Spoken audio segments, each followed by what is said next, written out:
مباركة وفقد موجع. Bakar, bakar doa PKI, bakar doa PKI sekarang juga. Inilah detik-detik foto Gus Fuad tak mempan saat dibakar Khabib Bahar. Bakar doa PKI sekarang juga.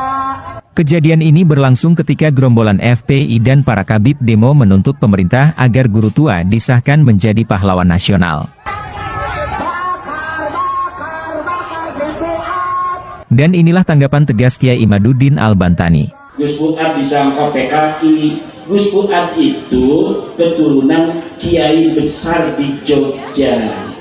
Idrus Al-Jupri tidak layak jadi pahlawan. Bismillahirrahmanirrahim. Suasananya damai. Sebelumnya kita bakar Gus Fuad berhenti PKI sebagai bentuk protes kita, betul? Betul.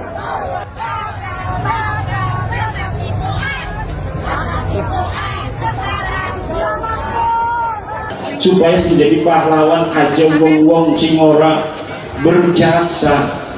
Lah Gus Fuad wingi ngomong, Gus Fuad Idrus Al-Jupri tidak layak jadi pahlawan karena berdasarkan bukti dan fakta dia bukan orang Indonesia, dia pindah tahun 1922, merdeka tahun 1945. Kalau dia pahlawan harusnya dari tahun 1922 itu dia ikut berjuang, pernah menggerakkan rakyat untuk melawan penjajah, tapi tidak ada datanya. Ini yang diomong sama Gus Fuad, beliau tidak setuju karena Idrus Al-Jupri tidak layak jadi pahlawan karena dia tidak mengangkat senjata, dia tidak mengajak jamaahnya untuk melawan penjajah. Setelah merdeka tahun 1945 masih ada pergolakan Belanda Takamaning sampai 1949, tidak ada satu data pun Salim bin Idrus Al-Jupri ikut terjun ke medan perang untuk melawan penjajah. Sedang singgarani pahlawan itu syarat utamanya pernah turun ke medan perang atau dia berjasa besar setelah merdeka. Hidup misalnya dia lahir 1946 sesudah merdeka. Barang anu kayak Gus Dur radhiyallahu anhu banyak jasa untuk negeri ini. Dialah yang telah mengelus-ngelus, memberikan harapan, penghormatan kepada masyarakat Papua sehingga Papua tidak jadi untuk berpisah dari NKRI. Itu jasanya besar. Walaupun dia tidak ikut perang karena memang lahir 1946, maka dia layak jadi presiden. Mbah Abbas Buntet, dia banyak saksi, bukti sejamannya banyak. Mbah Hasim mengangkat dia jadi panglima santri perang 10 November. Perang 10 November itu seluruh rakyat punya panglima. Anak panglima pemuda, anak panglima dari orang Cina, panglima dari orang-orang nasionalis. Dari kaum santri ikut perang, panglimanya namanya Mbah Abbas Buntet, kakek daripada Gus Abbas ketua PWI. Itu saksi-saksinya banyak, diakui oleh TNI, diakui oleh Polri. Orang semacam itu layak jadi pahlawan nasional. Tapi Salim bin Idrus Al-Jupri tidak ada datanya. Kemudian syaratnya harus WNI. Dia tidak WNI karena lahirnya di Yaman. Kata Gus Fuad mengklarifikasi istilah monyet itu, bahwa istilah monyet itu bukan untuk pribadi Salim bin Idrus, tetapi itu untuk usaha-usaha yang melawan undang-undang. Orang yang tidak memenuhi syarat menjadi pahlawan ama orang-orang tertentu diusahakan menjadi pahlawan. Ini yang disebut monyet oleh Gus Fuad, bukan kepada diri Salim bin Idrusnya. Gus Fuadnya sudah mengklarifikasi, sudah mohon maaf. Belum tentu orang yang diusulkan ini Salim bin Idrusnya setuju juga dia diusulkan, kan orangnya sudah tiada.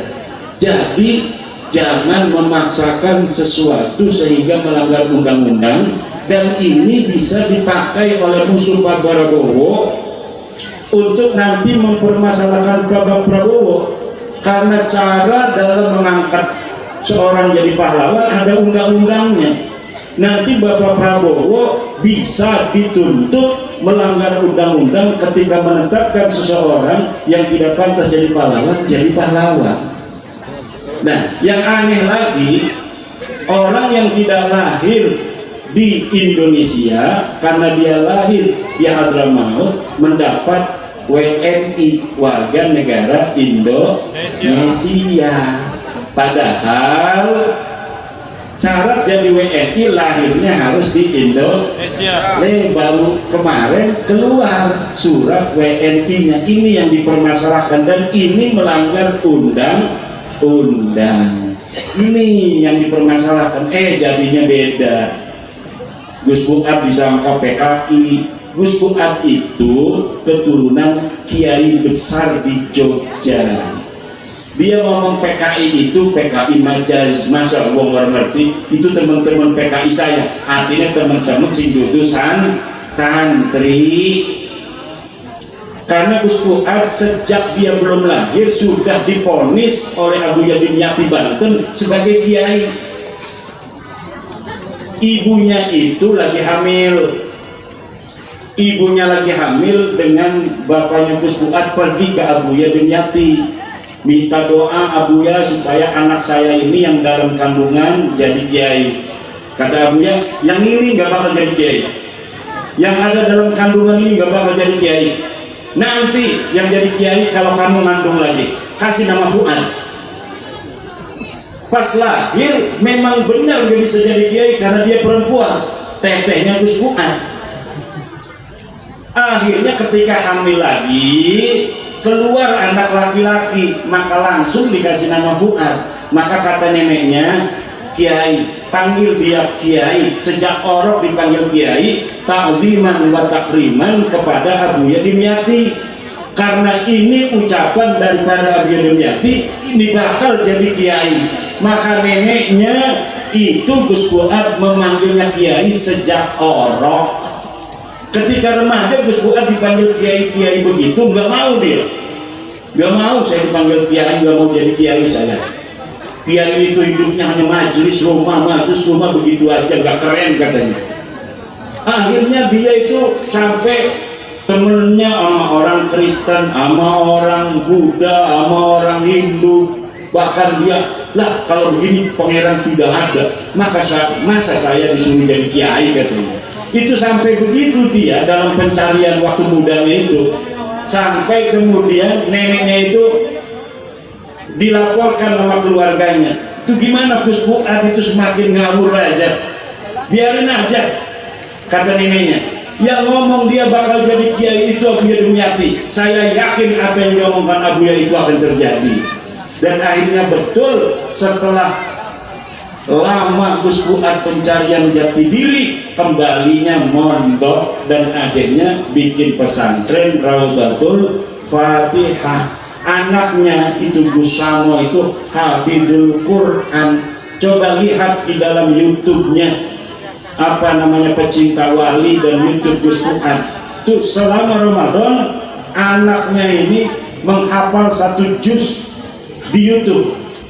Saya dengarin, luar biasa. Bukan hanya hafal, tapi makhrajnya saja bagus. Karena dia keturunan ulama-ulama, kiai-kiai di Wonokromo, keturunan Sultan Hamengkubuwono yang kemudian menurunkan para ulama-ulama di Yogyakarta melalui Kiai Melangi. Itulah keluarga besar Gus Fuad. Neneknya namanya Warsina. dibikin oleh orang-orang buzzer-buzzer itu, katanya Warsina ini PKI. Lah orang-orang Jawa ya nama dulu itu Warsina itu banyak sekali. Nama Warsina itu nama yang lagi keren pada masa itu. Banyak orang yang namanya Warsina. Katanya ini Gerwani. Gerwani tidak ada yang namanya Warsina itu. Ada juga Marsina, aktivis sosialis yang mati tidak ketahuan apa kuburannya. Itu bukan orang PKI. Jadi hari ini muter-muter karena perangnya hanya perang medsos, perang narasi. Yang saya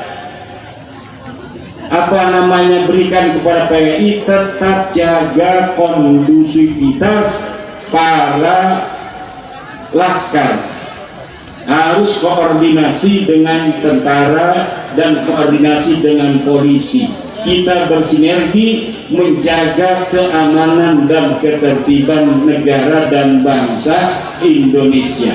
Provokasi Rizik Syihab itu ngajak perang akan dilaporkan, dan aku perintahkan sebagai wakil ketua PWI LS Pusat agar seluruh pengurus-pengurus daerah melaporkan provokasi itu agar ditangani secara hukum yang berlaku di Indonesia.